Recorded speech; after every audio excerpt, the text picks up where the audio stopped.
Welcome, welcome. I am Cynthia Harrison. This is the Intuitive Energy Medicine Power Readings. We are here every Monday, 6 p.m. Australian Western Standard Time. What do we do here? Well, every week I take questions and we do mini or power readings on basically whatever you are finding difficulty with. So often we will have mystical musings as well to fill in if there isn't a lot of questions or people are as a community finding difficulty with particular things. We will discuss them and I will share my understandings or my direct experience of whatever comes up. And so that's what we do. So what are energy readings? Just put my microphone down. On Rhombus Healing Arch, you can see the past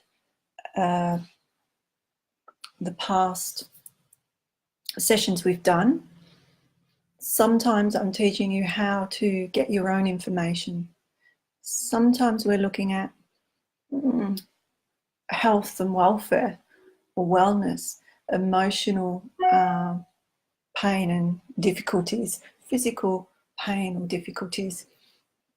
Sometimes we're looking at awakening and ascension and going into, hi Jennifer, I was going to wave to you. Oh, I can't wave, you just can't wave back. I was like, oh, hi Jennifer. Oh dear. So yes, I'm just saying what basically we do here as best I can. Yeah, hi. It's very broad, but why it's intuitive energy medicine power readings, empower, I empower, is because we can do giving you the information and not having you do any of the work. We can do that. Sometimes we do. Hey Murray, what I find more empowering is that if I share how I do it, how I get my information, how you can then get your information, so that you're not having to, for the rest of your life, sorry, my phone just went off, for the rest of your life, have to look outside yourself for the answers.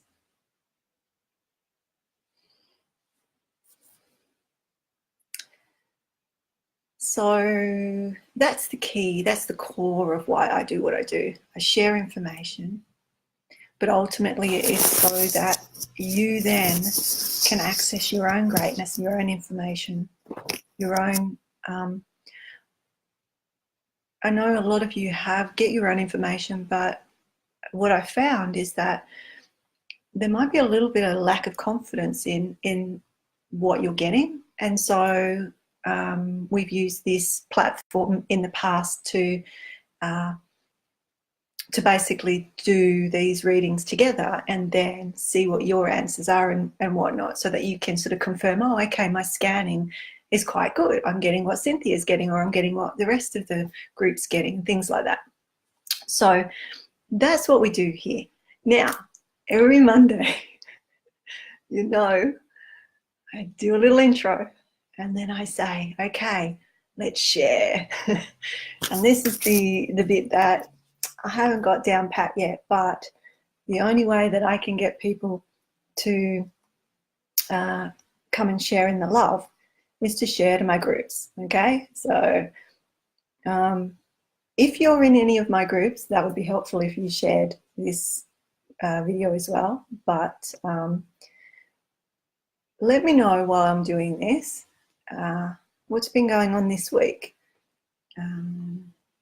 or start to think about your questions. We are going to talk about love and the heart and these frequencies. We're going to do it in a different way, and I've actually got props this week. Ooh.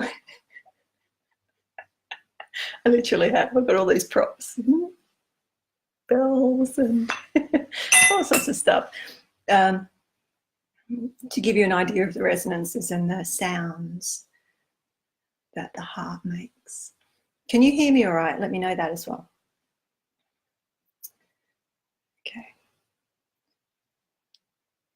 So we're just going to take a moment, maybe have a breath. Whoops. Can you hear me all right? Okay, I can hear myself all right. So I'm just going to share. Teach a man to fish. Well, there you go. I didn't even see that. We're going to have the same. I'm going to have to keep scrolling. So let's share. We will share. Yeah. Oh, they're not even. These aren't the groups. Okay, that's not what I want. It's not what I want at all. I want this one. Okay, share to a group. So we're going to share to that one. Share to that one. Any groups you want to share to, shout them out. Who do you think might want to know about, I was singing, while I was having a shower, I was singing the Disney song, The Dream.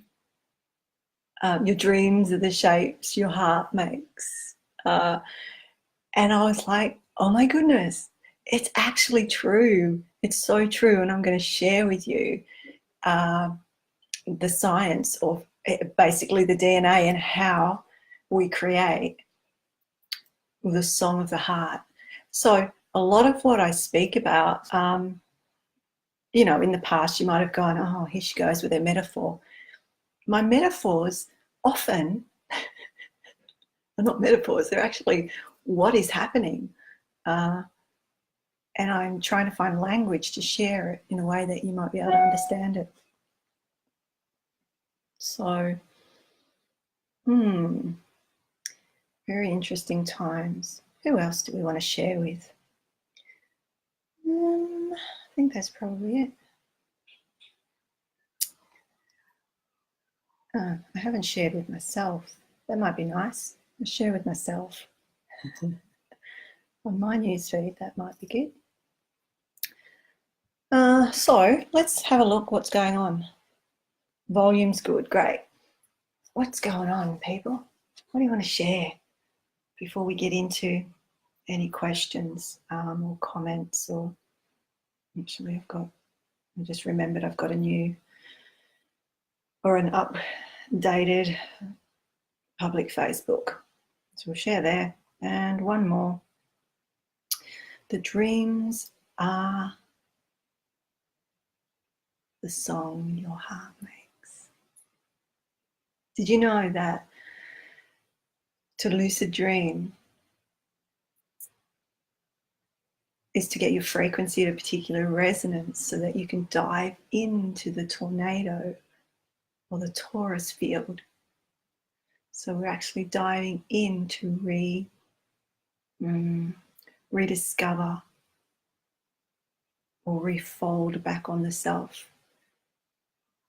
And in a way, just coming to me now, I was posting things about observing the observer in quantum physics, or I grew up understanding about how the Egyptians talk about the watcher or the witness or the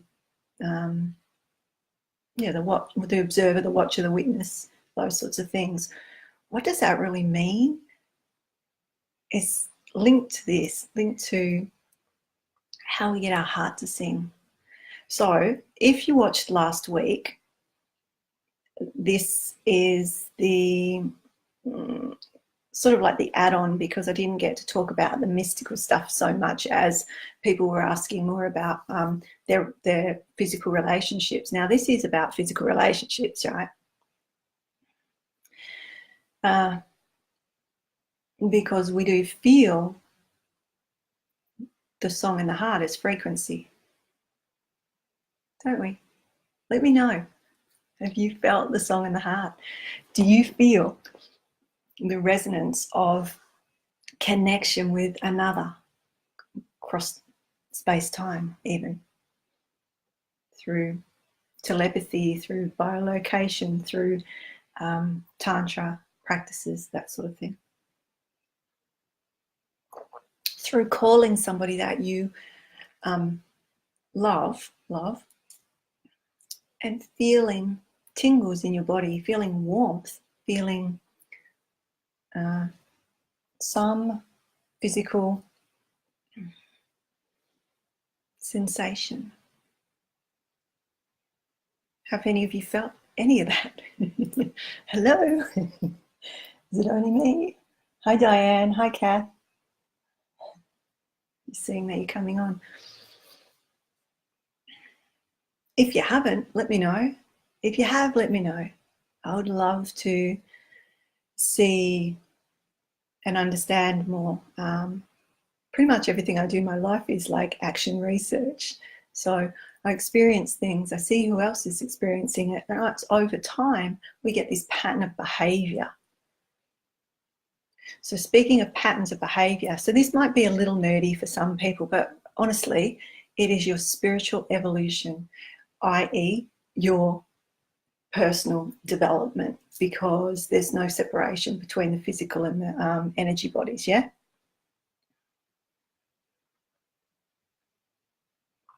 Cheers.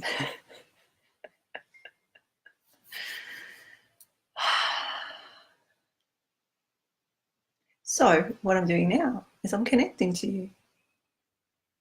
I feel joy. I'm smiling. You looking at my smile produces oxytocin, the bonding love hormone in your body. So purely just by sitting, watching my joy can, not always, because if you're sitting there going, oh, what is she talking about? Or, oh, look at her hair. Or she hasn't even brushed her hair today, or whatever, right? That's going to stop your heart song from resonating closer to my heart song. So then we don't get the combined ring. My heart song, your heart song comes together. Combined ring. Make sense? So, okay.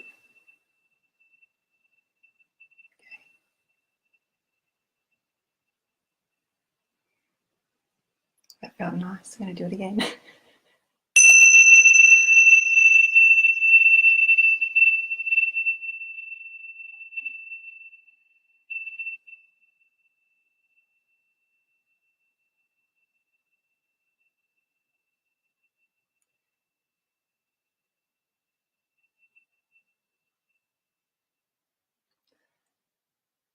If you're resonating with that, that's a frequency. It's a sound, but it's a frequency, yeah? It can also be color. If you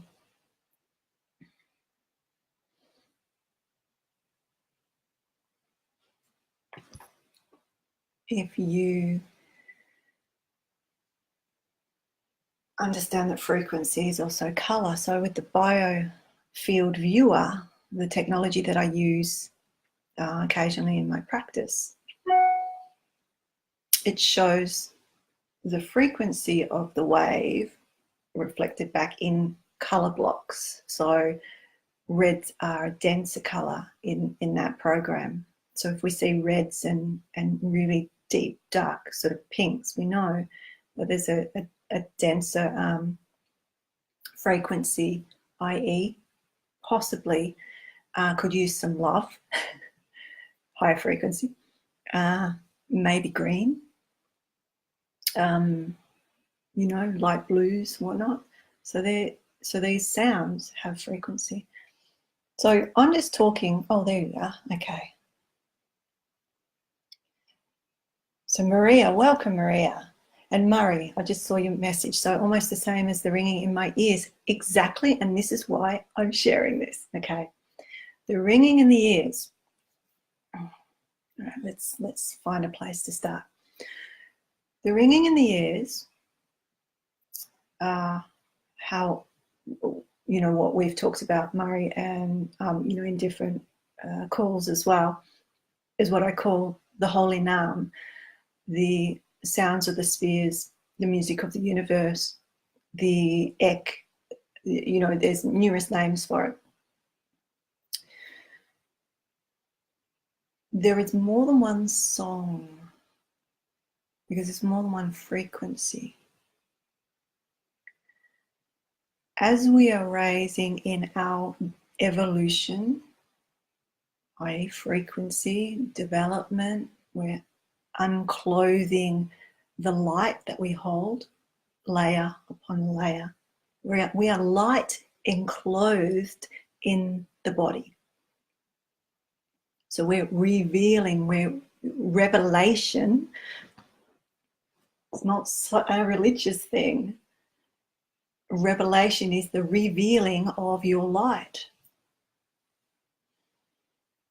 What's light? Frequency.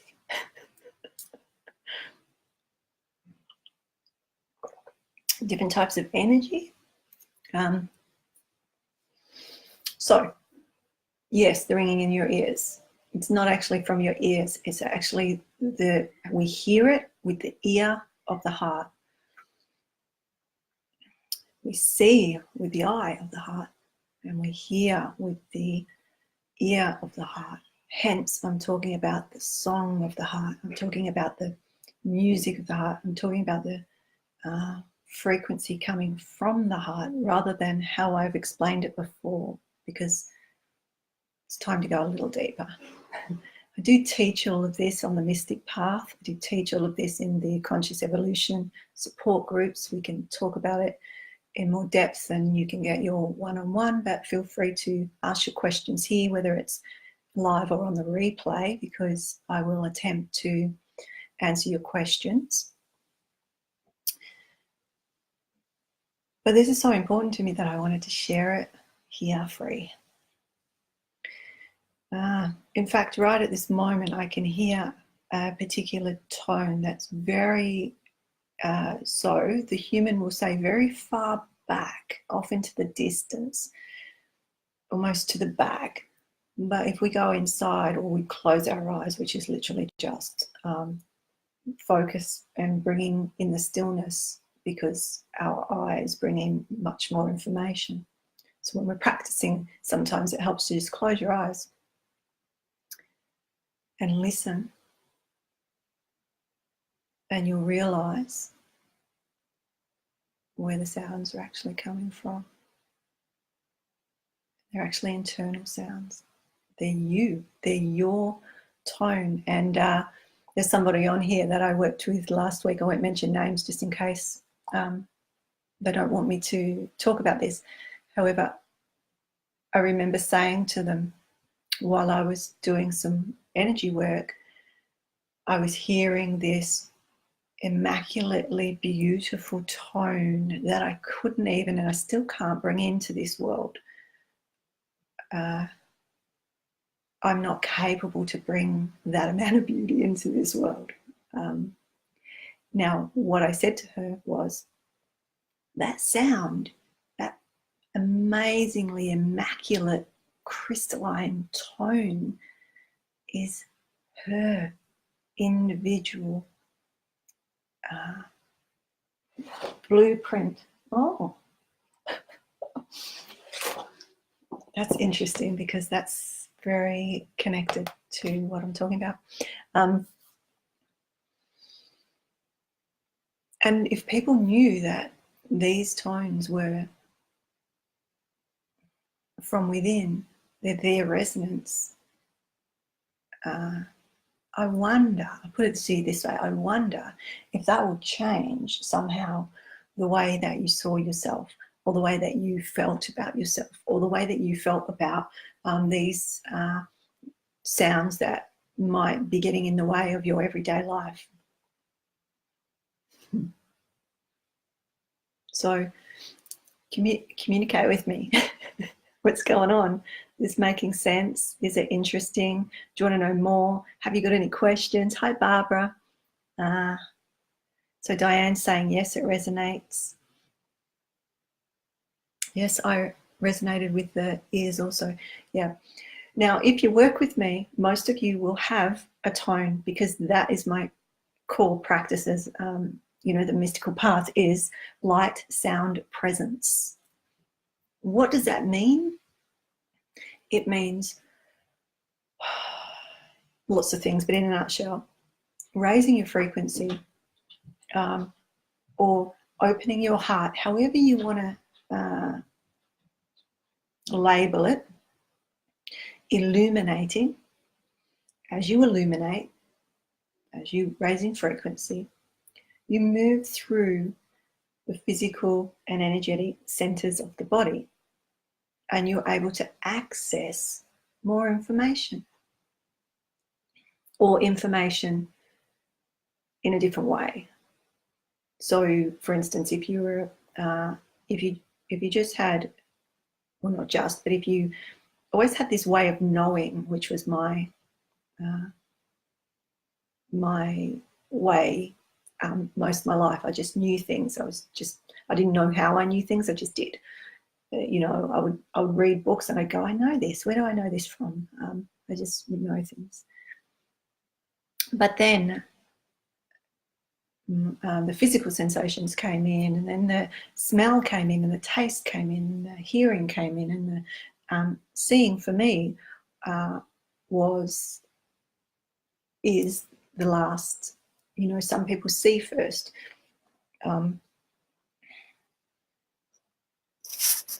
So we have all these different ways of getting our information, but they open up as we open up.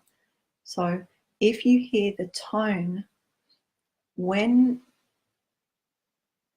let's just say, when you're starting on the path, I'm just going to be general here, otherwise it's too difficult to explain. When we're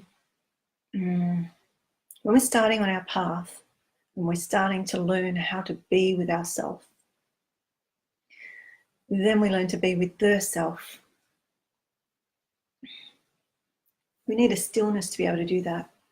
And when we are still enough, we can access our own internal information.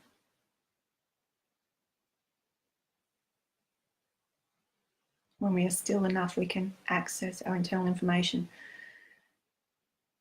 We all have these sounds because we're energy in different density. So let me know, communicate with me, let me know, just like do some hearts or some flowers or something to let me know you're still there. Otherwise I feel like I'm talking into the void.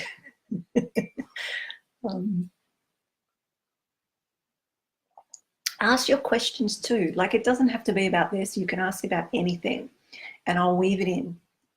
So those of you that attend usually will know that I can weave in any question. It will come in at some point. Yeah, so thank you. Oh, feel the love. See, resonating. It's about connection. So if I'm blowing in the wind out here all by myself, where's the connection? We're attuning to each other.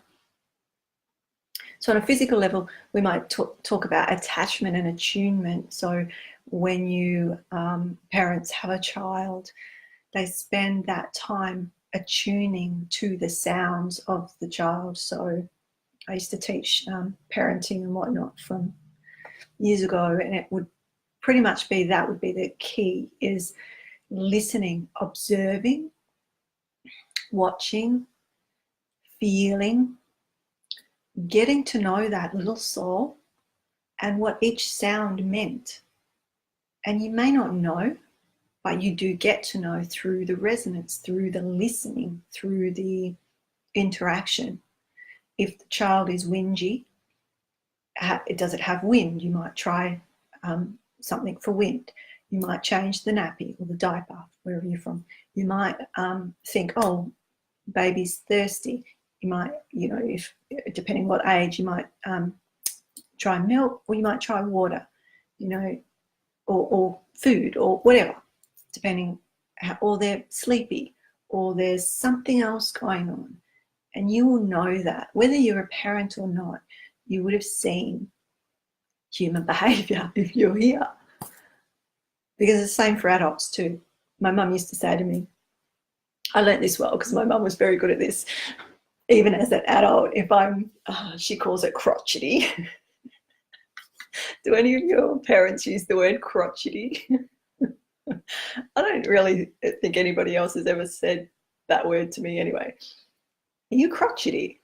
She said, do you need this? Do you need that? Do you need this? Do you know, like she will go through, even as an adult, she'll go through, drink some water, go to the toilet, have a nap, or she'll go through all of that.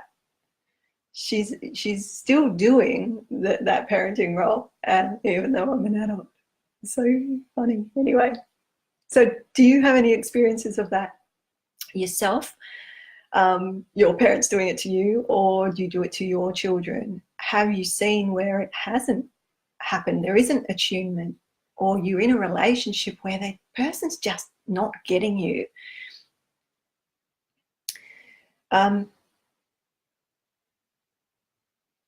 Yeah, so I'm going to go into that a little bit, because the person just not getting you, you know that it's not about the actual language, because some of my friends don't speak English at all, not a word.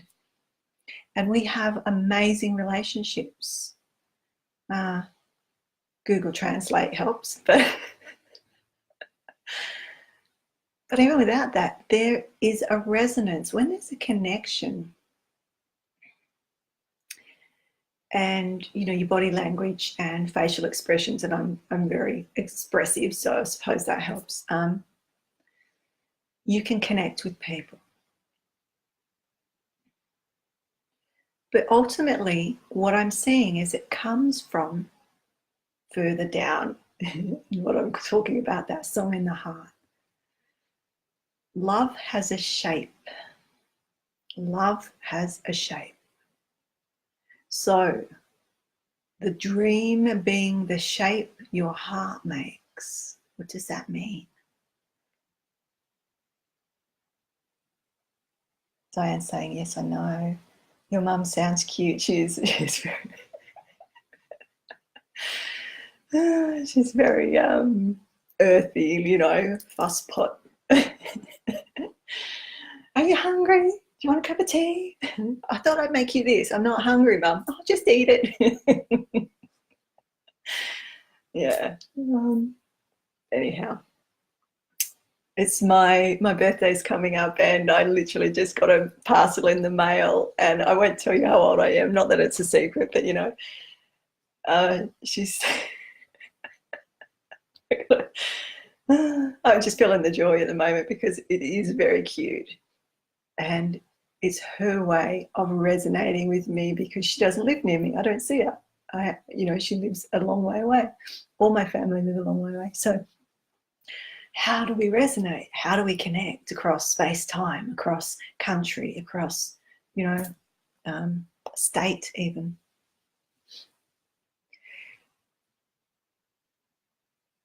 It's through this heart connection. Now, I'm going to put that aside.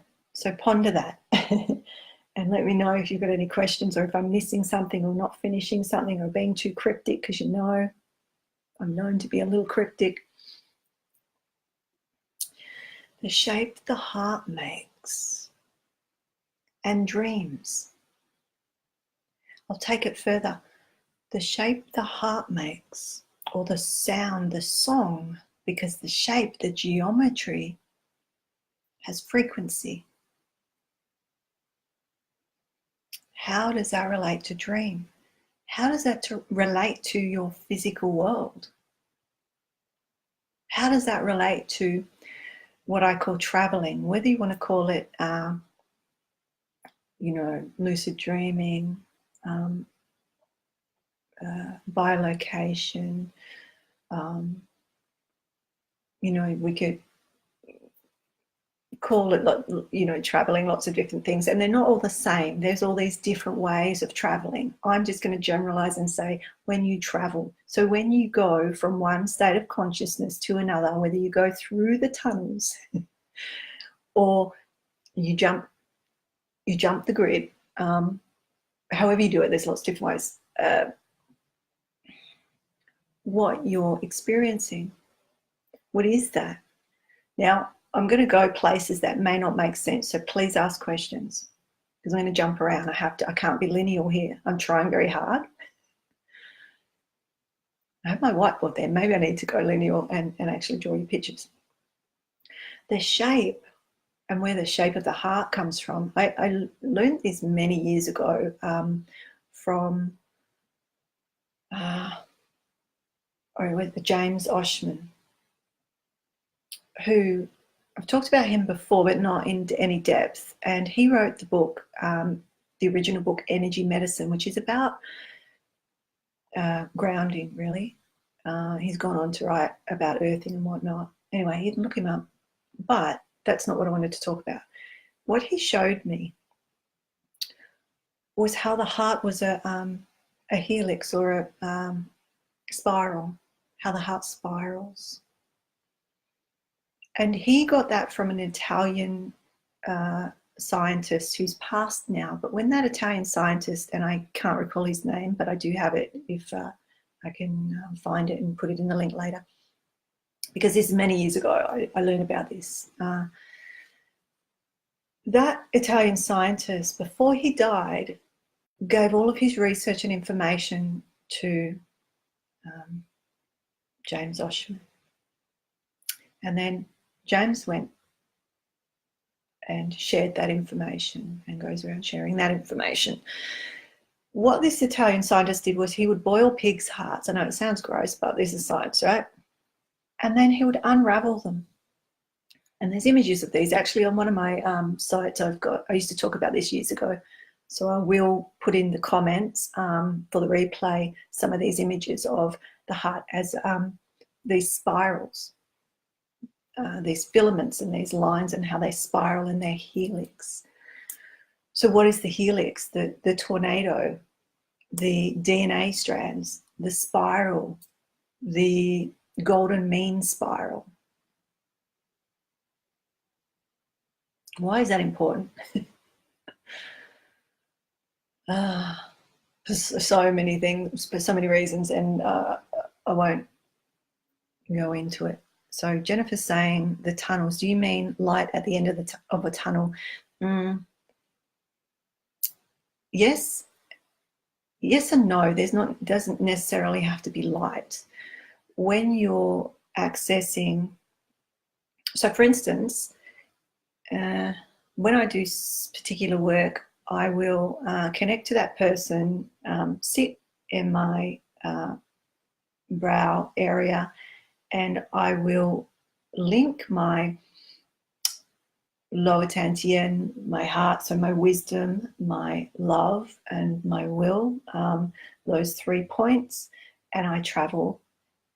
And the ajna, or the eye, how I see, being a seer, is like the periscope. And I'm going, show me, where is it? Whatever I'm looking for or whoever I'm connecting with.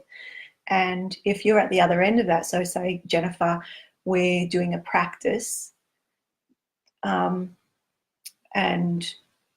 you're at your place and I'm at my place and we want to connect for particular work or practice in just how you do connect and how the other can feel you across time or space, time, you would be doing the same. And the connection happens, and it's not of a one point as such. It's like the consciousnesses merging into that unification. And anyway, so the being able to do particular types of travel you can go through different, let's just say a tunnel. So there's a process that just accessing the third eye, going to the pituitary, the pineal, and the hypothalamus, and coming back out. So running energy through that line within the head, much like this. So running energy through the head. Yeah, that one. If you practice that, and there's a process to it, so I'm just giving you like a little piece of it. Often when I've taken people through that, they will start to see this tunnel, and often it's sort of like a sort of yellowy colour, not quite bright yellow, but it can change in colour, and the colours mean different things. Like it means, I'm not going to go into that, that's a teaching in itself, but for me, it tells me, it gives me information of what that travel is. And also, if I feel discomfort in the body, what that is about. Often when you're starting out and you're practicing, you may feel a little bit of nausea or discomfort, and you just need to anchor. So there's ways of doing that so that you can go further. And there's layers. You'll see it's like vroom, vroom, vroom, and all of those layers are like the veils that you're moving through. And if you surrender enough and just flow in that stillness, in that awareness, you'll experience what you experience.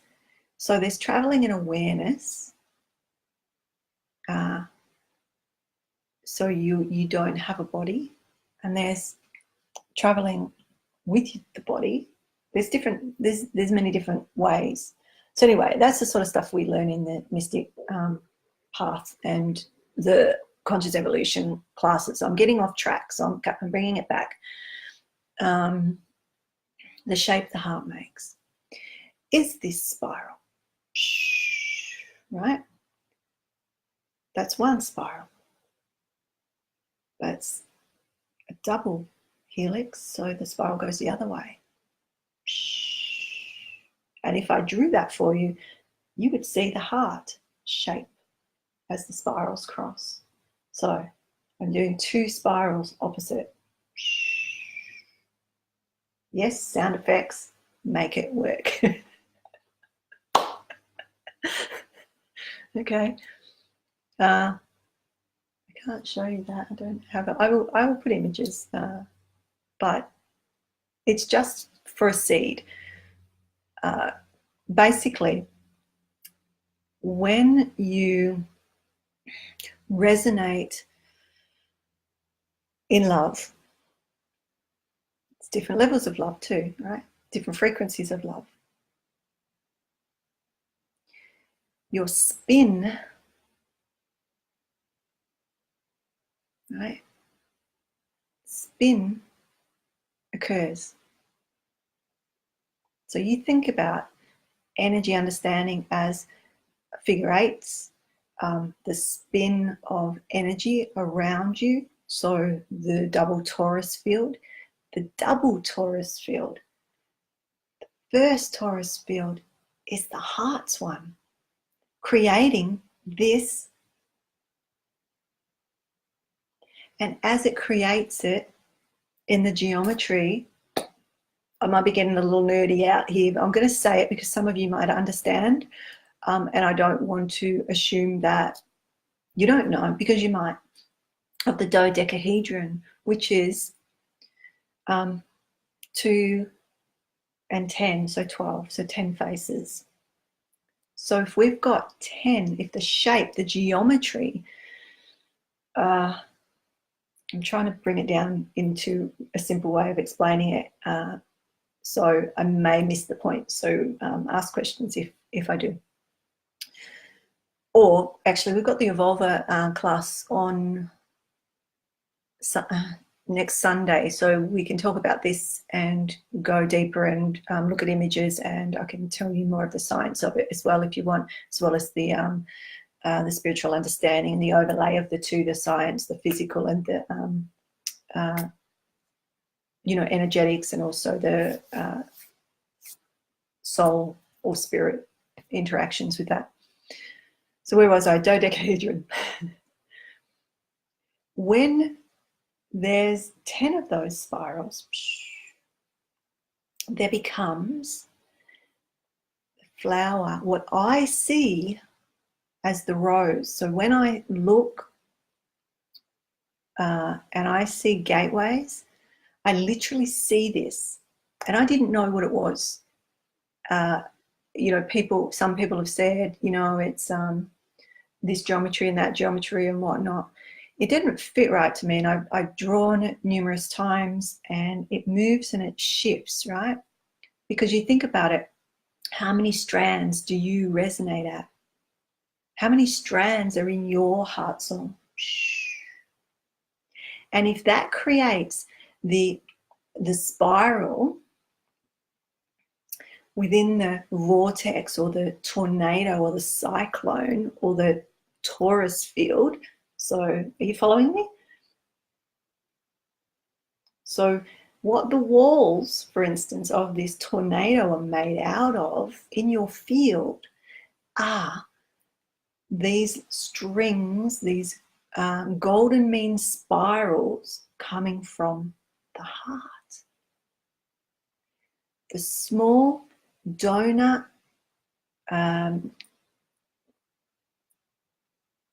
mini tornado around the heart.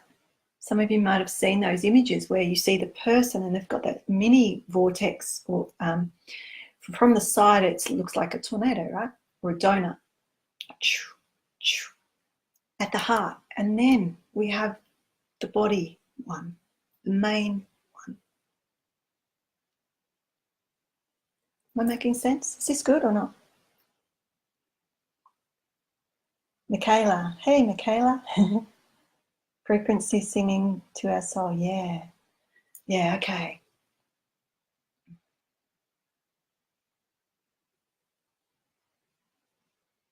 So I'm just trying to pull it all together, because I know that I've gone off in a million different directions, because it's almost like I've gone off on every one of those spirals. So when we talk about, okay, let's bring this in. When we talk about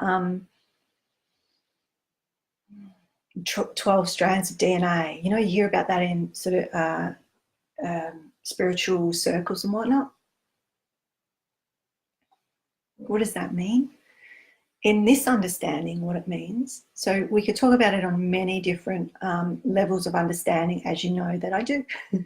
Tonight, I'm going to speak a bit about it on this particular layer of understanding, so that those that maybe don't get it on the other ways that I talk about it can have another way of hooking their mind onto something that is really outside of the mind in a way.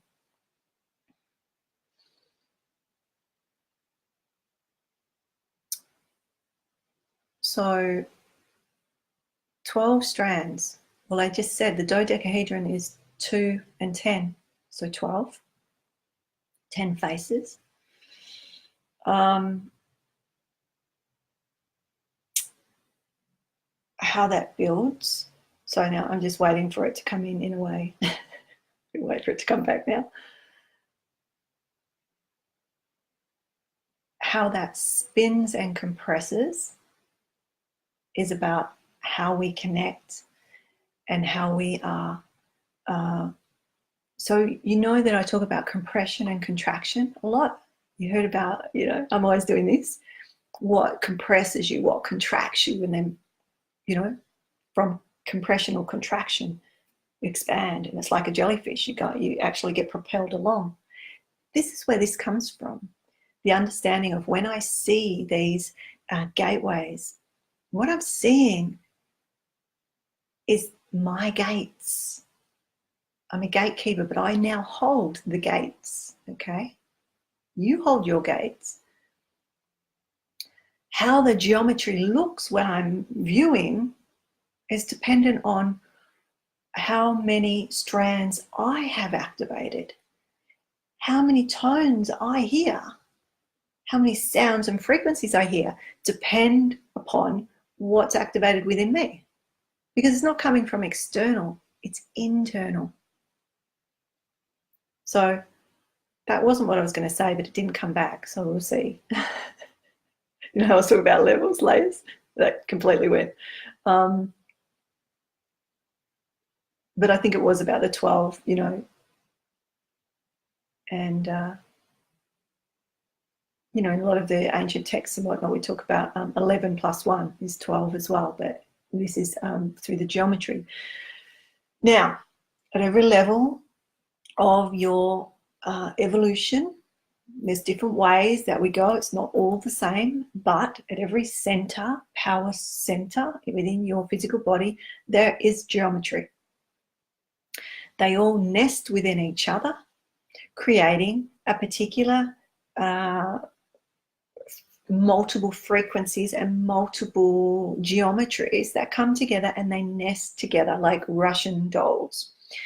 And I've shown this image for probably 5 years now, and I'm still talking about it because it's literally, when I look at that geometry, I see the human existence. Hence, you know, I'm painting geometry. I'm constantly painting shape and geometry and whatnot, because it's like, it's a different type of language for me. It's a pure language. It has the tone. So each center has geometry. Each center has tones.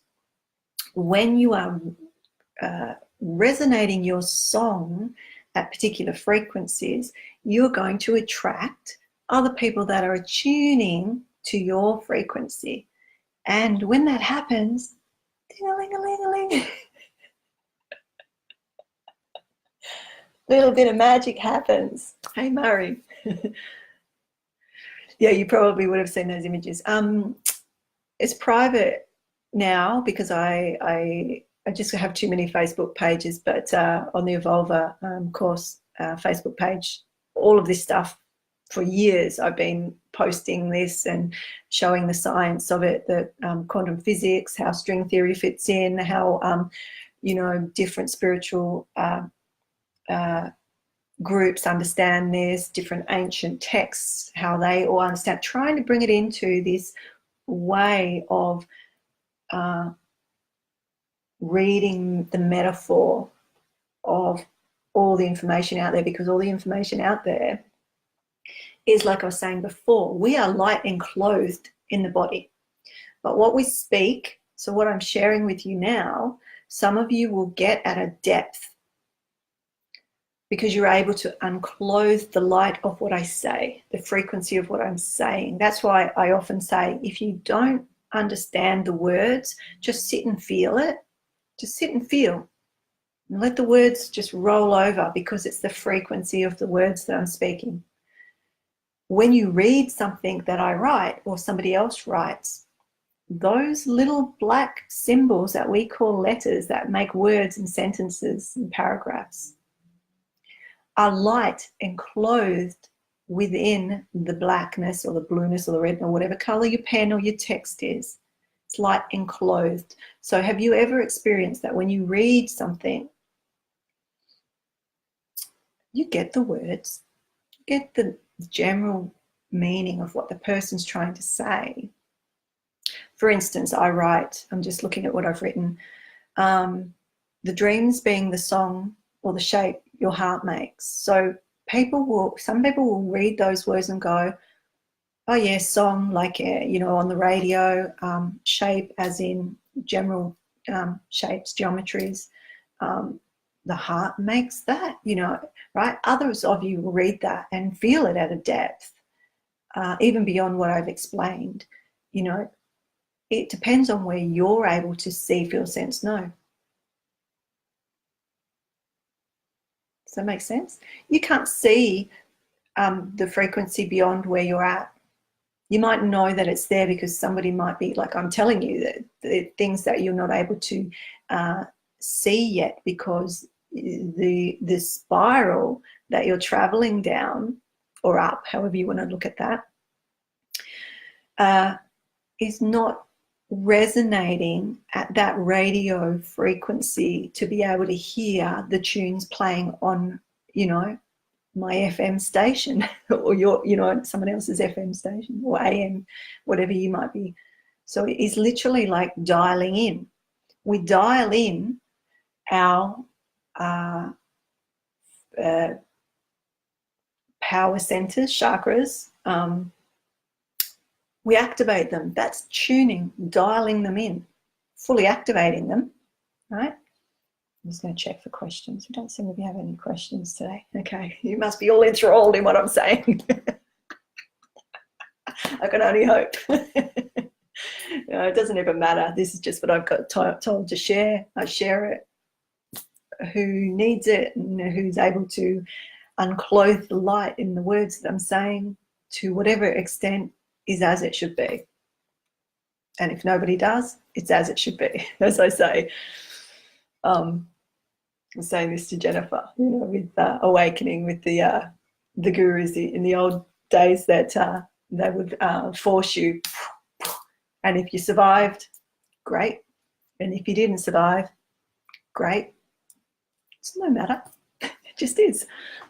We're not so tough anymore in that way. We have compassion in the way that we allow the evolution of the human to Homo luminous or Homo spiritus from Homo sapien sapien. Is my anthropological nerdy explanation of that, but it's literally we are evolving as a human species. I don't know if you know that, but I'm an anthropologist. I study the human condition. You know, I'm a social scientist, have been for 20 odd years. So this is fascinating to me on multiple levels. All right, we'll get off track. What was I talking about? The 12 strands of DNA or any strands. It's not actually, that's what I was going to say. It's not actually new strands as such. It's how they braid together. And if you look at, so I'm going off on a, I can't prove this bit, but it's what I see, right? So if we see the tornado from the side, so all of this I'll show pictures. I didn't even think about getting pictures because I didn't think it would be a teaching as such, but if there's no questions, that's how we go. From the side, if we're looking at, let's say, a tornado shape, or those of you that know what the toroidal spin looks like, see it from the side, and you've got this shape, almost like two circles. Oh, what? Look behind me, two circles. They're not quite come together yet, but in the middle, you've got the core.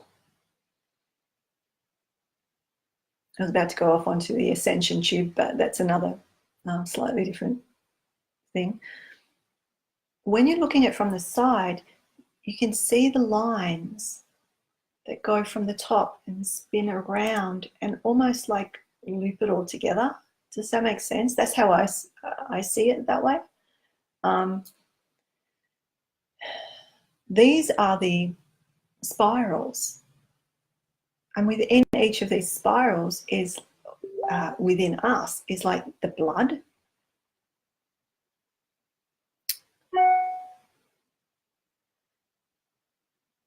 Within our blood, we have these little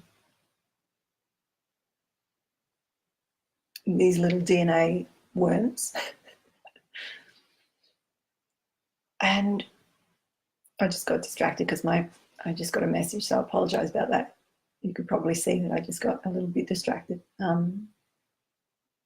These little worms, and when they're compressed, they're moving down these little tornadoes within the blood. So it's this micro and macro stuff. It's on every level. Within the blood, we have compression. So in the blood, we have the compression. In every aspect of these spirals, we have these compressions. In the heart, remember I said, it's the same. It's literally physically, we haven't boiled a human heart, but you know, there's images, and I have multiple different types of images from different scientists and whatnot that show this. You unravel the heart, it's these spirals, it's the same helical sort of shape. So when we create pressure, so what happens when the heart pumps? We're creating pressure. When there's spin, it creates pressure.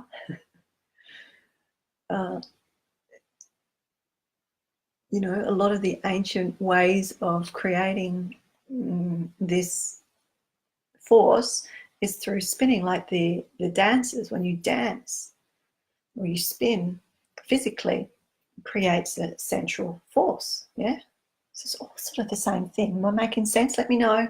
Any questions? I know I'm going off on little tangents. What's really key here, right, is that spin, that DNA is the magnetic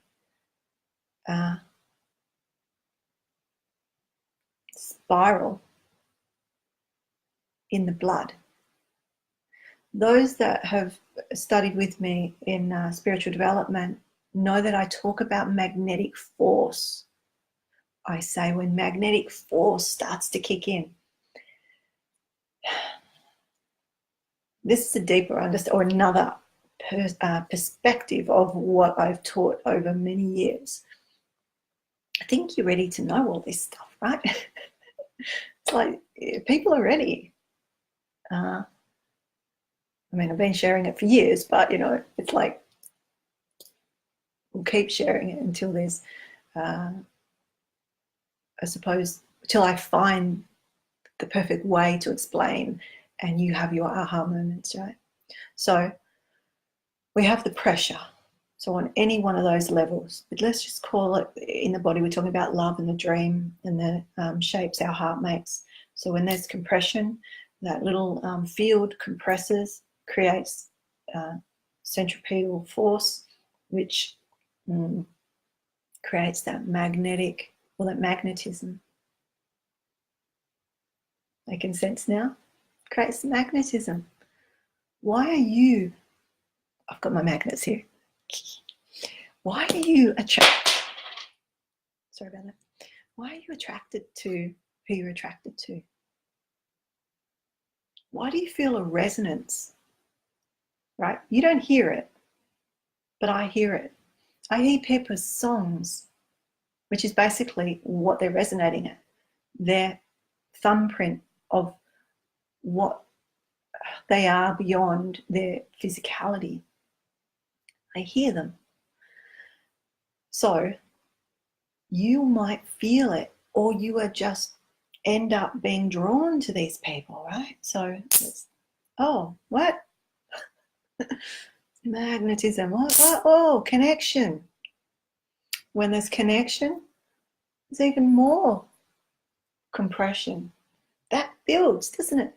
So when you start getting more and more connection, all the other stuff comes in, you know, and the different love drugs come in. I posted about that, a little video about the neurobiology of love. So have a look at that. It's on my Facebook page, and it talks about all the different neurochemicals and the addiction and the physiological responses of love, right? I'm talking about it on a different, slightly different level, but I wanted to post that stuff so you've got different levels of understanding. Because why am I telling you all this, right? Why? Because people get so heartbroken and so devastated. It can, you know, having a disrupted attachment, i.e., a broken relationship, or the love is no longer same frequency. So this one's going, oh look, this one's, whoa, it's pulling, it wants to get there, but this one, yeah, it's like, right? Because we've got positive and negative, we've got different. See now, look at that, pushing this one. See how they're pushing each other away, right? They can't connect. We're not singing the same song.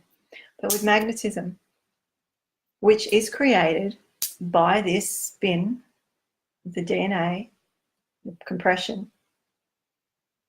in a very simplistic way, I'm explaining it, we feel that in our bodies, as you know, some might feel it as waves, some might feel it as tingles, some might feel it as particular movements or whatever within their body, right? Flushes of temperature. We call that love. I don't want to spoil it for you at all. I think this is a more beautiful way of explaining it than the neurobiology. It's just these chemical reactions, right? Because what I'm saying is when you sing at a particular frequency, when you sing in joy, when you sing in happiness, in, you know, a frequency doesn't have to be full-blown love, but when you are singing, your heart is singing. You know, I often say, it makes my heart sing. That's where all this comes from. It makes my heart sing. You make my heart sing. That makes my heart sing. Thank you. Because my frequency is going, it's raising. I'm illuminating. I'm illuminating. My light is brightening. It then attracts. I have more magnetism. You have more magnetism. If you're attracted to that magnetism, you have some sense of that song. It might not be exactly the same song, but you have some sense of that song. That song that my heart is singing will maybe make you feel something. You might feel comfortable around me. You might feel tingly around me. You might feel just good around me, right? This is I'm using myself as an example, but this is for anybody.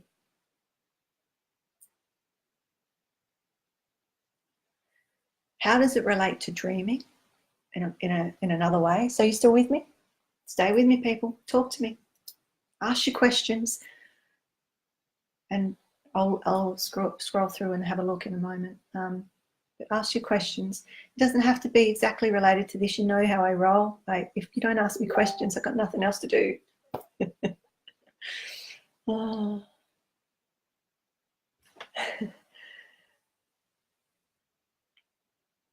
Okay.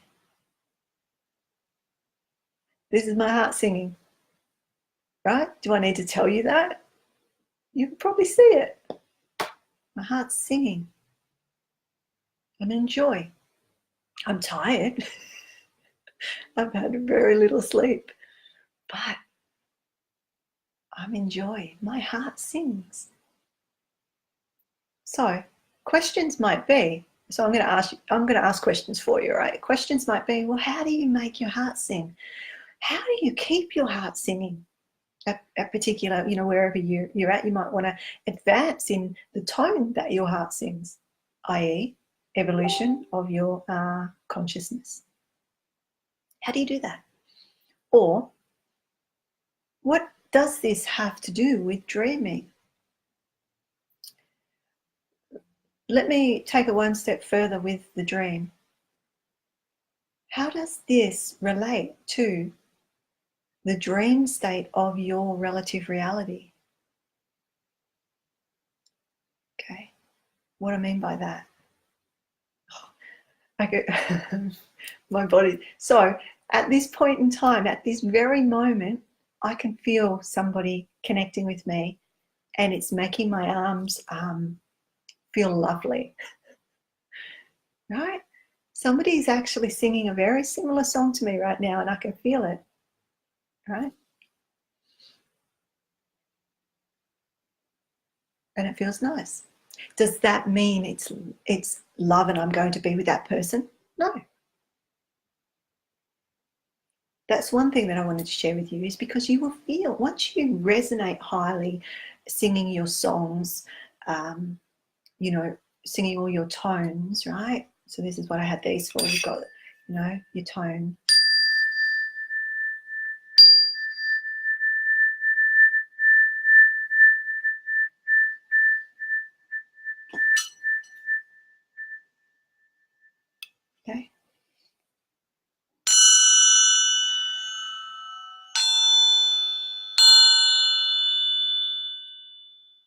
different tones, different frequency. I did this one earlier.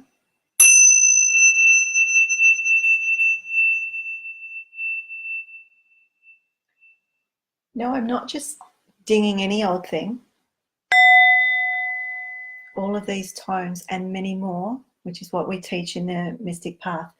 Every level, every frequency has a tone, and we can relate it. This is what shamans and medicine women do, and men. We bring into the world, we make visible the invisible. We travel, we do what we do, and we bring it back and try to assist the remembering of the self, the pulling all the aspects of the self back together, and the recalling of what wisdom we have inside of us. There's even whistles. So this is my old army whistle, right?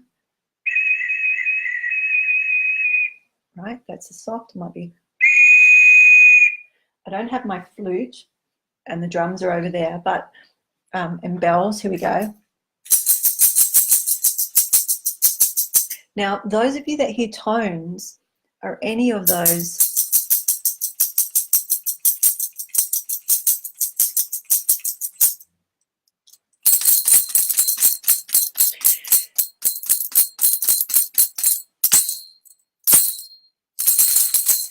buzzing, sucking sounds, harp sounds,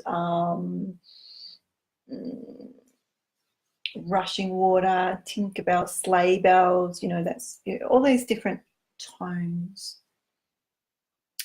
That's why I call it the music of the spheres, or the,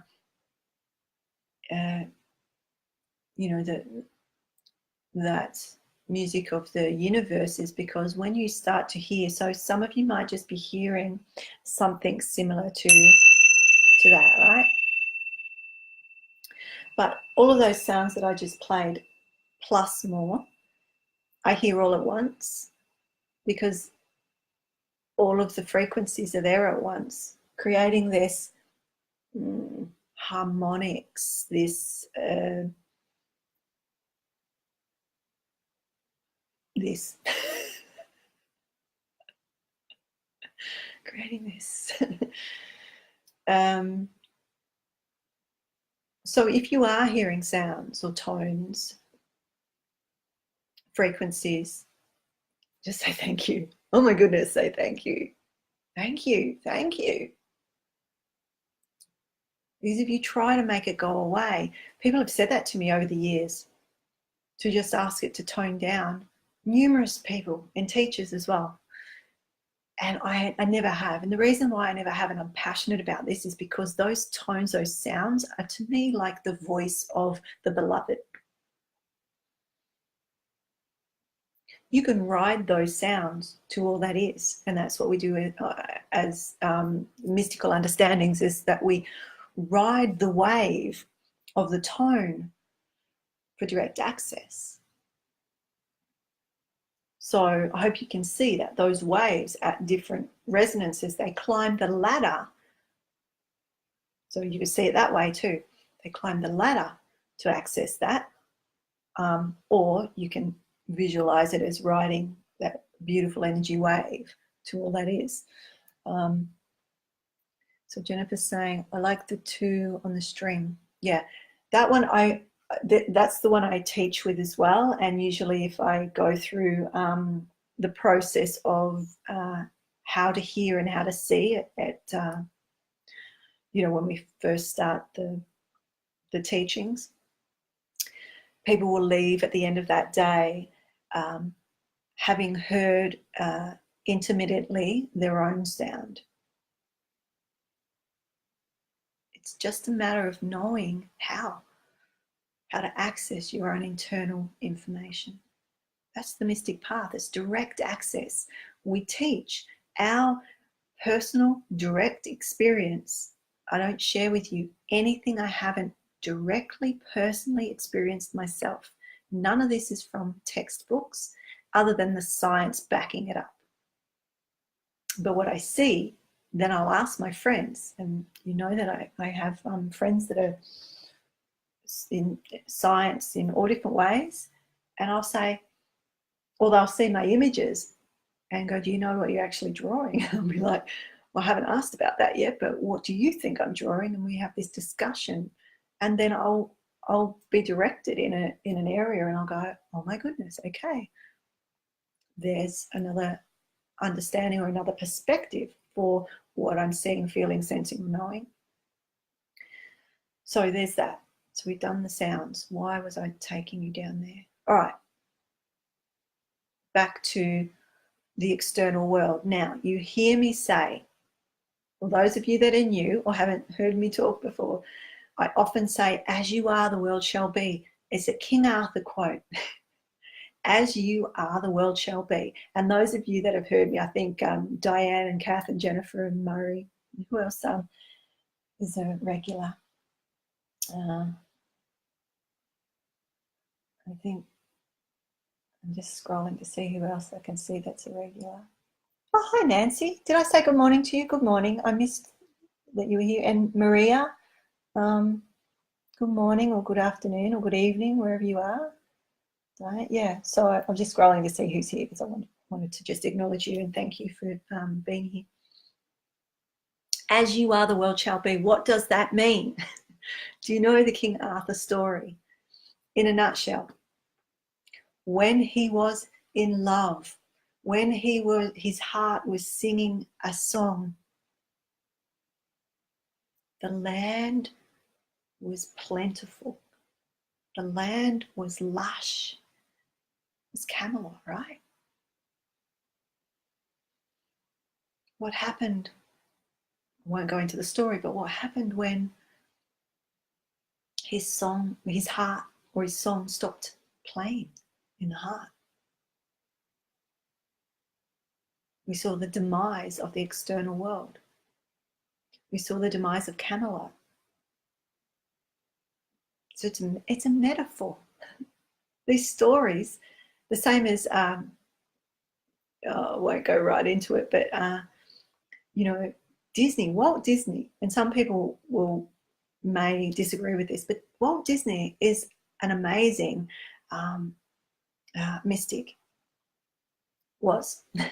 His stories, I know that he got, and he reversioned a lot of his stories, but the metaphor within them is often what I talk about. He's put it into story that people can get on a different level of consciousness.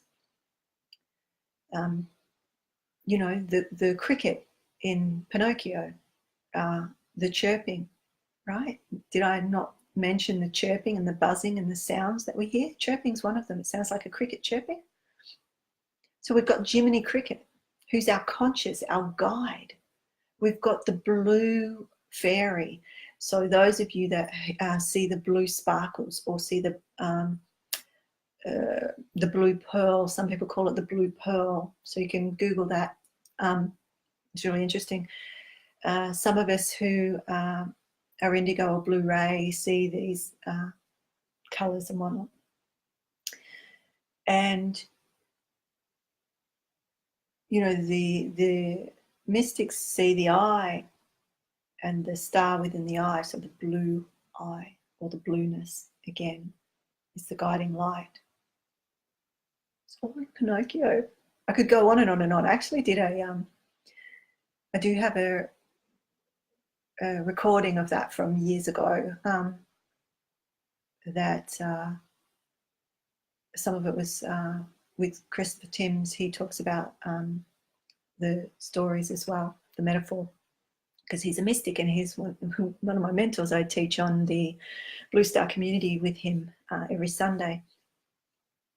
But the teachings are there in the stories, even in the Grimm's fairy tales and all of that. But Disney, going back to the song The Heart Makes, because that's where this comes from. That's a song from a Disney movie, yeah? A dream is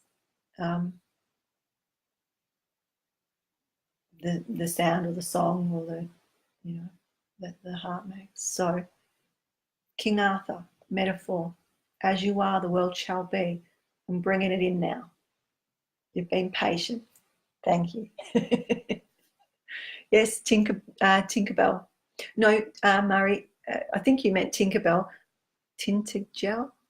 I think you meant Tinkerbell. Tinkerbell is different. The blue fairy is this beautiful, full-grown woman in this. It's a bit different. Now, also, I won't go into it. I'll share it another time, because I was going to go into the whale and like the death rebirth experience and whatnot of Pinocchio being swallowed by the whale, and the father. Okay. Anyway, these are spiritual teachings at depth, put into metaphor and story that we can our unconscious can understand at different levels, right? When you know how to see and read the world around you, you can see this glaringly. So that's what I try to illuminate for you at other levels, so that you can get it a little quicker and then start to look at it yourself in different ways. All right, I keep getting drawn away from the dream. As you are, the world shall be.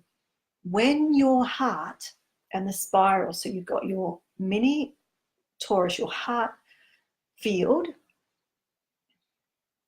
and yes, the main heart field goes out, like way out, but that's the main, that's the greater toroidal spin. The smaller one is in there, and it's the donut. It's the donut. It's this circle with a hole in the middle,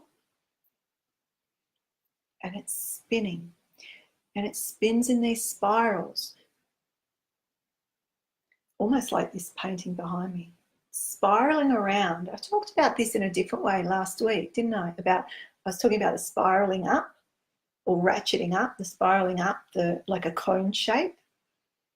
But also, if that what you're spiraling, or what your spiral is a tube, you can go around it as well as you're going up. So there's all these dimensions within that journey of the spiral. This is another way of understanding it. It's the same process of you going up the spiral or down the spiral. But as you're doing it, the spiral's turning in on itself or out on itself, depending on how you want to look at it.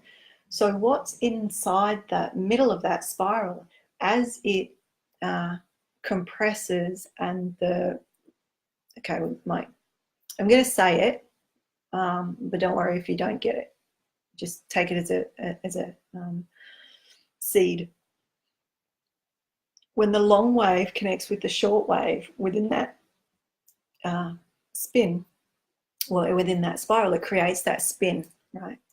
So we've got the long wave and the short wave. It creates the spin. Why that's important and why I'm bringing it up, and it may not have made any sense, but this will.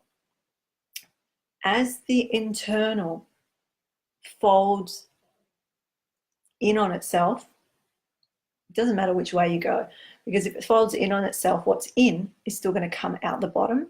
If it folds out on itself, what's in is going to come out the top, right? So regardless of how you want to look at it, sometimes I'm upside down and back to front.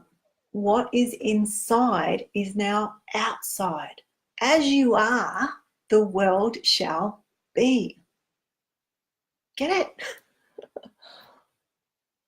The Wizard of Oz is another one. And oh my goodness, you've taken me off track, but the yellow brick road. So Dan Winter talks about this, that golden mean being the yellow brick road, and Dorothy skips down the spiral of the yellow brick road, okay, to Oz. What's Oz? Well, it can be whatever you want it to be. It's the same metaphor, right? What are on her feet? What do your feet got? Your soul? What's on the bottom of your feet? Your soul. What's on her feet? The ruby slippers. What does she want to do? What do her souls do? What does her soul do? What does her soul want? It wants to go home. What does she realize by going out into the world? Right? So these are just little glimpses of this metaphor, but I can tell you from so many stories. I go on and on and on, but The Wizard of Oz is a really good one, because there's no place like home. There's no place like home. You've got the good witch, you've got the bad witch, you've got all this other metaphor going on. She realized the ruby slippers, sparkling, deep red ruby slippers on the soul. No place like home. She realized that the external is the internal folded out.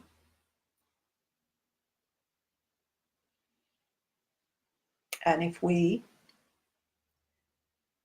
wish to look and focus on the external and how that's projected and put into the world, and try to change things from that perspective, all well and good. It's harder, and often, so another metaphor is that you're trying to change the movie from the screen rather than from the projector. You're trying to change what's on the TV by rubbing your hands on the screen, and it's not a touch screen, right? Rather than from where the channel is being broadcast from. So what are you broadcasting in the world? So you're broadcasting it out, but you can't change it from where it's broadcast to. You can only change it from, well, really deep core change from where it's broadcast from.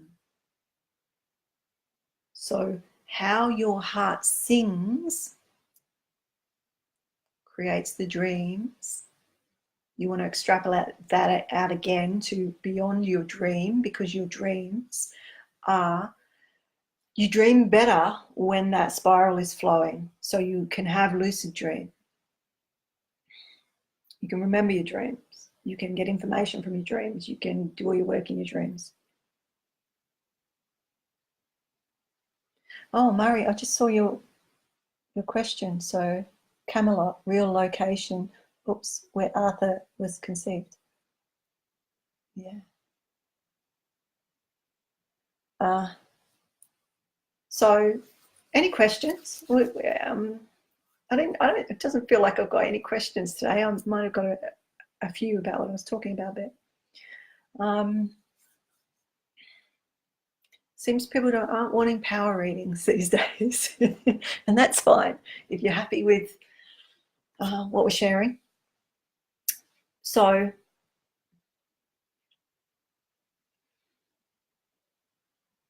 how do we create that compression that gives us the spin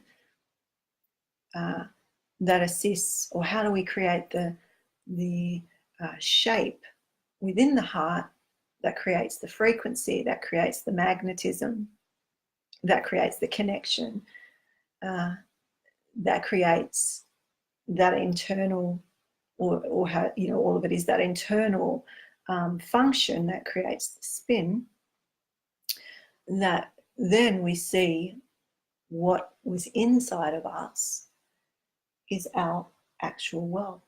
We're looking around. Did that make sense?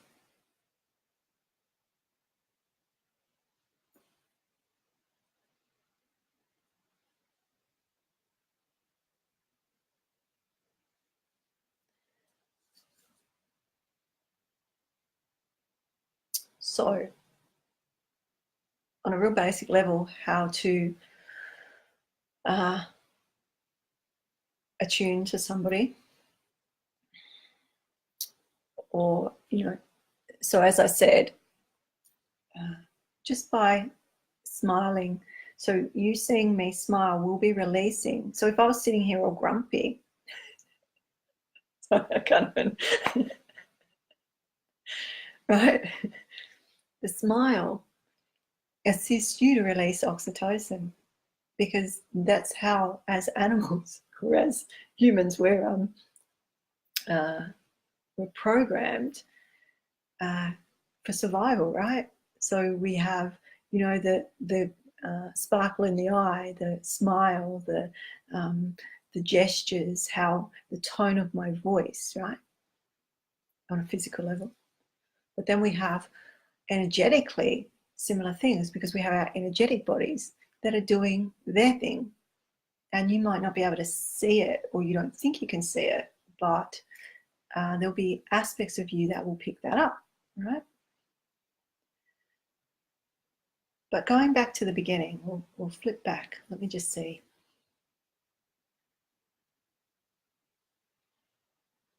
So these shapes, by the way, are the difference between love and fear. It's different shapes in the heart.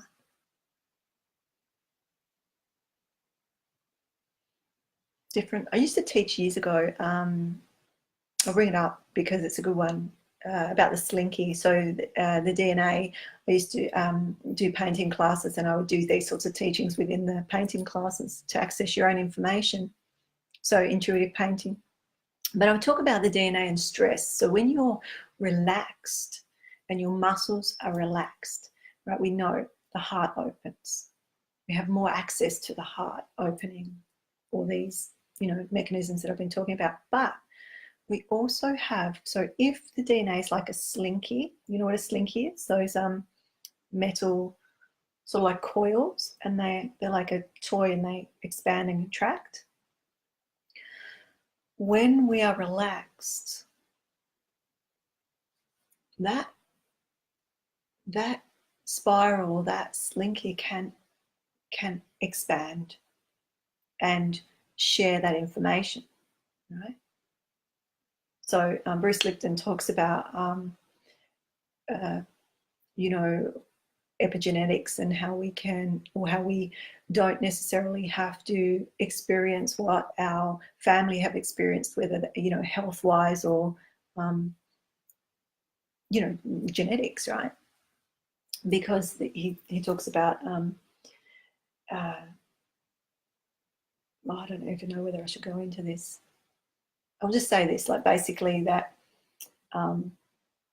just say there's an aspect of the DNA that is not sharing because it's enclothed. It literally has a sleeve over it. My sleeves aren't long enough, but you know, it's got a sleeve over it. Right? But when it's shareable, the sleeve's removed and it's shareable. In some things, we don't want it to do that. We don't want it to replicate, you know, the R and the DNA, and you know, to replicate the misinformation, right? So we can do all that. I know that probably wasn't enough information. It was very cryptic to make sense, but I'm just dropping seeds. So anyways, Bruce Lipton's work, there's lots of his stuff on YouTube, and you can have a look. But that's what I see too. So that's what I'm saying, you know, I look at these scientists and they're saying what I'm experiencing, what I see. And I go, yeah, that makes sense, because that's how I see it working. So when we relax, we have a shareable wave. We can connect, we relax. We relax our muscles, we're not tense, heart opens, song is shared.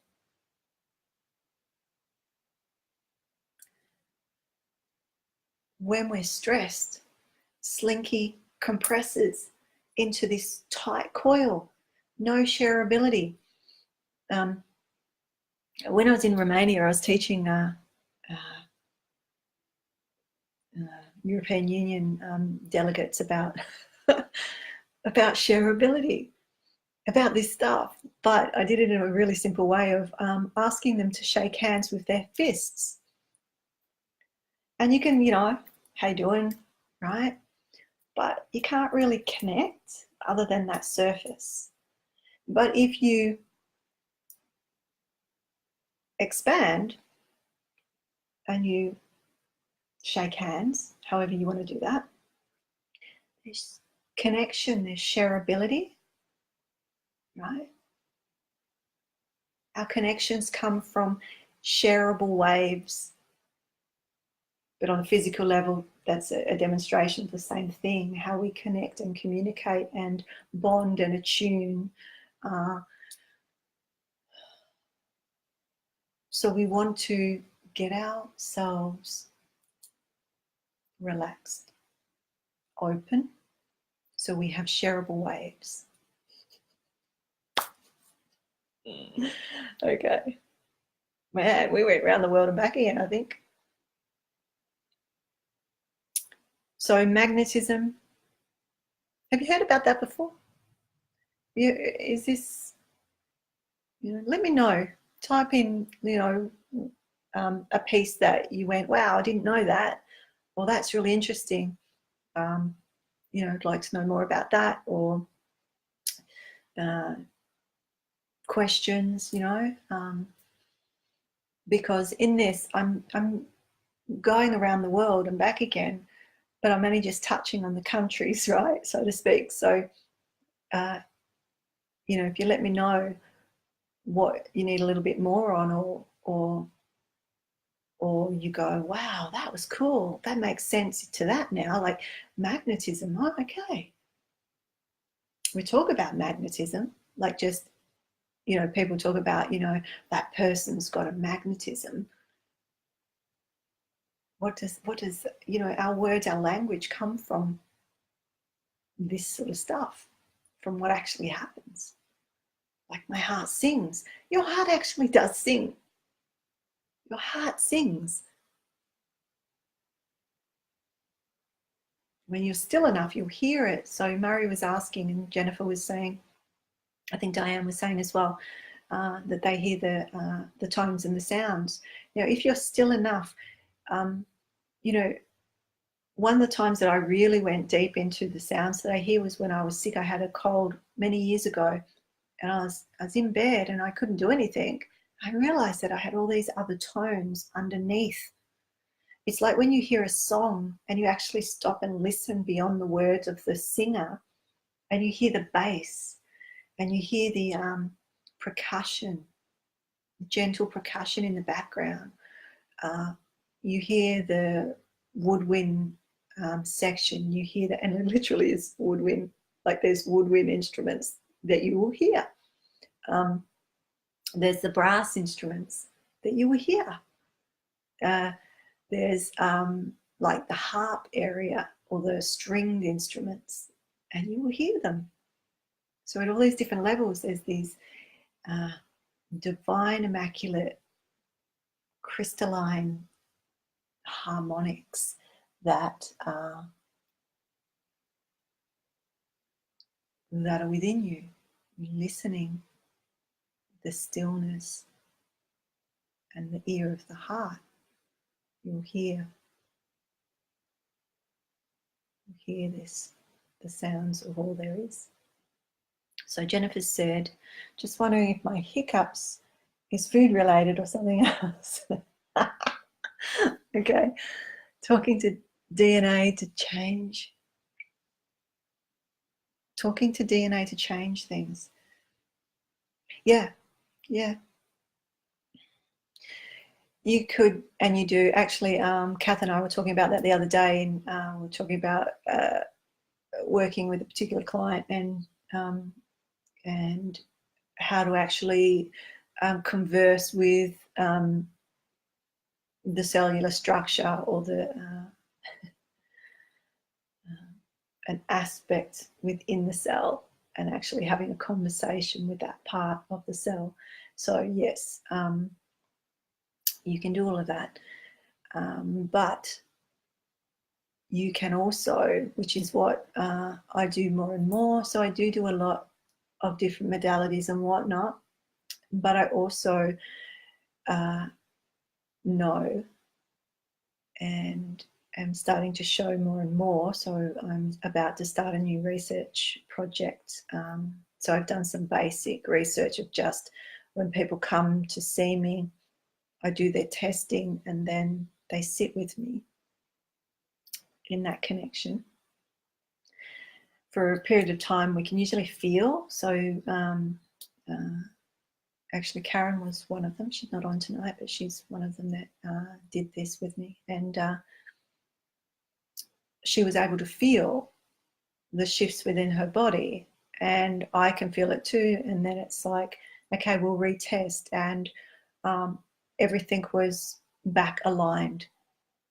We didn't do anything other than connect at the level that I've been talking about tonight. And so we know that that is possible. It's used to be called scalar wave.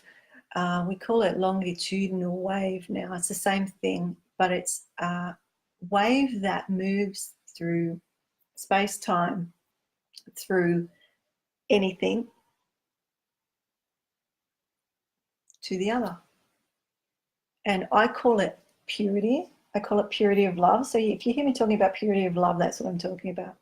So Diane's saying, I'm learning to feel the sounds and move with them. Yeah. Well, you can also hear the sounds and I think that maybe that's what you mean, like, and ride with them. So, you know, actually, I mean, you can move with them, but if you learn to ride them like you're surfing the wave, you surf the wave to all that you are and all that is. And I mean, that's what a lot of people are, you know, their whole spiritual journey seems to be about.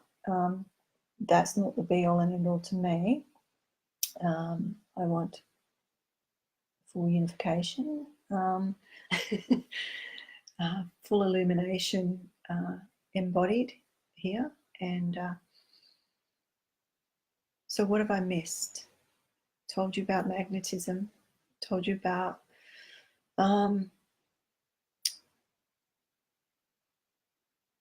creating the shapes and the patterns and frequencies within you and allowing the spin to create your reality. So you hear about you create your reality. And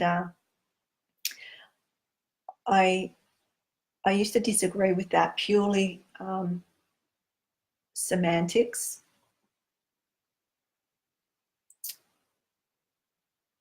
Really what's more true is that you are your reality.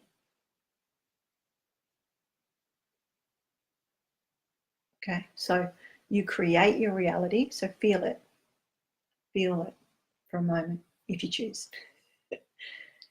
You create your own reality. You are.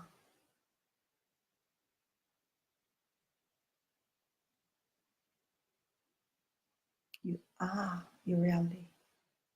You are it. As you are, the world shall be. As you are. Remember, R is a frequency. Doing, being, are-ing. As you are, the world shall be. As you sing your song, you make your heart shapes that create. You'll feel your reality.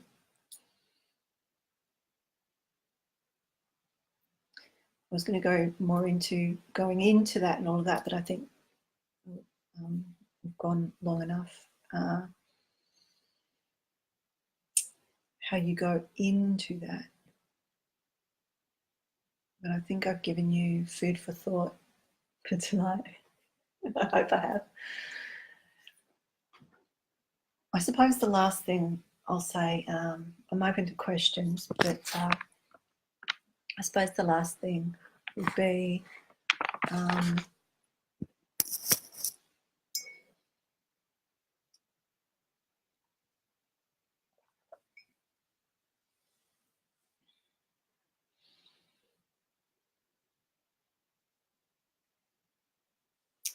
I just got a hit about gravity, but I think we'll leave that for another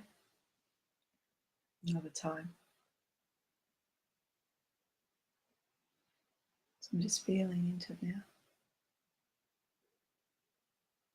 So those of you, I was waiting for what I was going to say to come back around, okay? It's going to come back around. Do you get how I speak now? Like, you will start to understand my language much more through this sort of thing, because I often say, I'm just waiting for that to come back around. That's what I'm doing. I'm just waiting for the flow and the spin to come back around, and I catch the wave. I catch the spiral. I catch the frequency of that, and I go, if you want to know more about this, we do have the Conscious Evolution group. It's monthly. It's coming up on, I think it's Sunday the 9th, but you can message or have a look on the website if you're interested. It's via Zoom. We talk about the ins and outs of all of this. You can ask your questions, and we basically are talking about our own experiences of the awakening and ascension process, and learning from each other, so sharing, so that you can hear people at different levels of their evolution, because we're all experiencing at different levels. So those that are a little further ahead on their journey, you can hear what's to come possibly for you, or you could hear people that are just starting their journey and go, oh, that's really interesting. I remember that happening with me, but it happened slightly differently. And, so we're sharing and we're supporting each other on a journey that can be, if we're riding that wave and it's spinning, often faster than the speed of light, or as the speed of light, it can be tricky to navigate and to stay on your surfboard on that wave, right? So, love.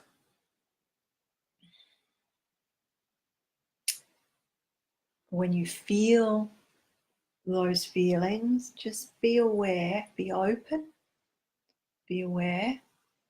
The shareability of your wave doesn't necessarily mean you're going to have, get married, have 1.2 kids or whatever it is, and live happily ever after with a picket fence, right? Because that's what trips people up. That's what's tripped me up in the past, because I feel so immensely. It took me quite a few years to understand that how I feel people doesn't necessarily, because I feel the love, I feel, my song singing, and there's magnetism, and it attracts people, and the songs bing off each other, bing, bing, bing, bing, right? It doesn't necessarily mean that that person is going to be the one. It means that at that moment, you're singing the same song, you're on the same wavelength and frequency. And if we can get to a point, which is difficult for most, when we can get to the point that we know that it could be for a moment, a day, a week, a month, a year, a lifetime, then nothing is stagnant. Then when things do move on or do shift and change, and you go, oh, but I have that song with this person now.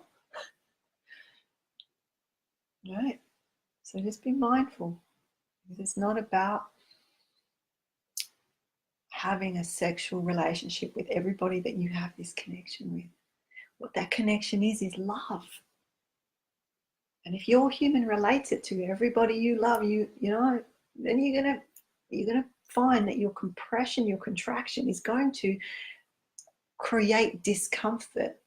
When you can compress, I'll finish on this because things just keep coming in. When you can compress, contract and compress, and it doesn't impact you, it actually creates the growth, then you're in this other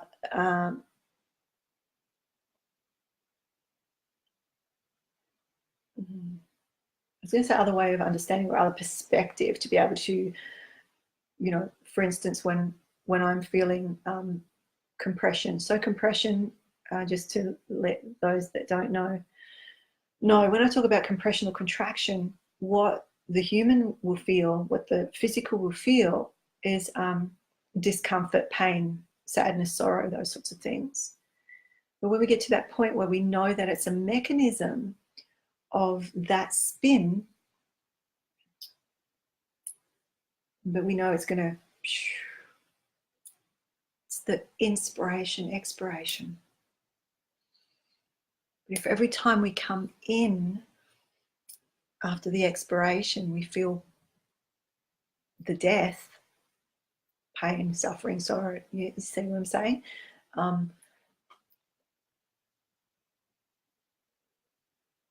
That's going to create your hell on earth.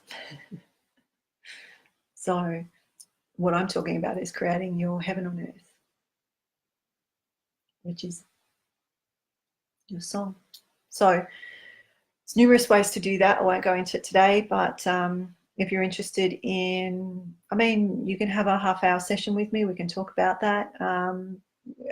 If you've got any questions or you want to talk to me about how I could best assist you in your journey, whether that's with your physical, you know, your health and wellness, you know, business, relationships, spiritual activations, preparing your body energetically for the ability to hold that light for periods of time so that you can integrate and you're not dropping. So your systems need to be flowing as such to be able to hold the illumination so you can illuminate. Have you ever been with people that illuminate? So people come for a session or I'll share some of my energy with them. They illuminate, they walk out, might be the next day, they've gone back. That's because they can't hold the frequency. So what we do is we assist the physical and energetic body to, it's like going to the gym, but for your energetic body. So we go to the gym and we build the muscles to be able to gain the, it's not strength as such, but we'll just use that metaphor to be able to build on your evolutionary journey. So message me if you're interested in any of that. And thanks for popping in. If you've got any questions or you're listening to the replay, say hi, because I do look every now and then and see who's popped in or if there's any questions or comments. You can always comment, say that was interesting or that was really not interesting, or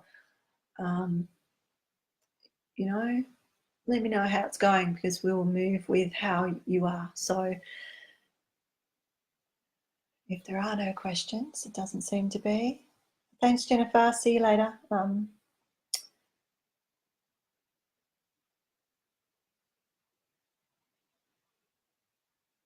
don't think there were. So I'm going to leave it at that. But if you are watching the replay, say good day, and it's nice that you could join us. So have a breath, and what what song is your heart singing? What song is your heart singing? Or what shape? Thanks, Diane. I look forward to catching up with you soon. What shape or what song is your heart singing? Let me know. Pop it in. You know, it doesn't have to be right. You just think about it, but you might be able to hear it. You might say, oh, it's like a cricket, or it's like a popping sound, or it's like a jingle bell, or it's like a crystal bowl, or it's like whatever. Or you might say, oh, it looks like a a circle, a square, a triangle, a, you know, whatever geometry, dodecahedron. Okay, I'll leave it at that. Thanks for popping in. Bye.